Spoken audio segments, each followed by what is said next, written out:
The first technology that greatly affected the Civil War was the use of railroads. The railroad gave the North an advantage because they had 22,000 miles of railroad track, whereas the South was stuck nearing only 9,000.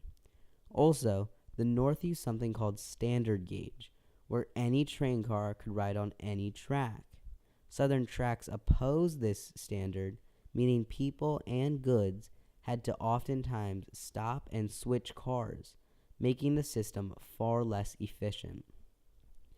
Union officials used this to their advantage as they started moving troops and supplies to and fro different places, which back then proved a huge advantage.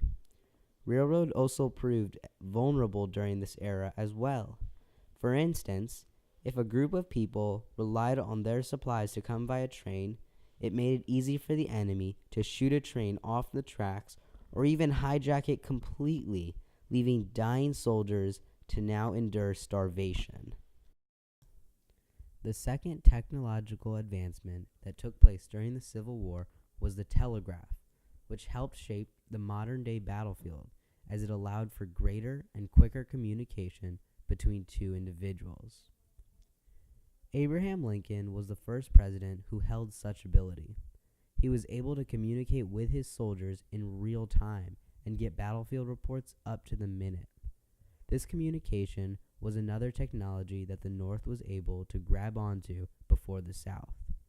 The South in general lacked the technological and industrial ability to create a communication system on such a large scale. Upon the introduction of the telegraph, prosperity spurred. In 1861, the Union Army created the first ever U.S. military telegraph corps headed by Andrew Carnegie. Just one short year later, the USMTC trained 1,200 operators and placed an extra 4,000 miles of telegraph wire, sending more than 1 million messages to and fro the battlefield, all done in real time.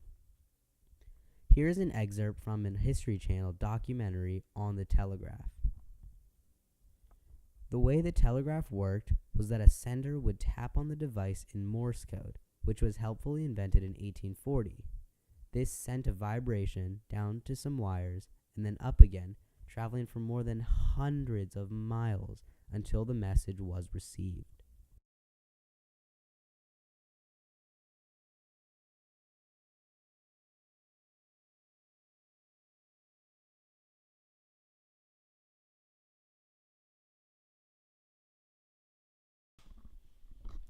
Another key technology that Abraham Lincoln was the first to get his hands on as president was a new concept of aerial reconnaissance.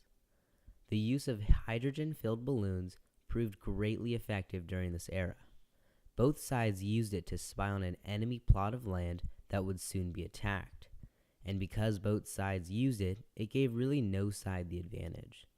The men sent up on these balloons were able to tell the soldiers on the ground what to expect, who was hiding where, and draw up a possible strategy for an attack. Almost always, the balloons were tied to the ground. These balloons carried anywhere from 3 to 5 unarmed men. Here is an example of how they were able to build specialized vessels that solely had the purpose of mobilizing the balloons to oversee even more land from above. Aerial reconnaissance today has taken an entirely new form.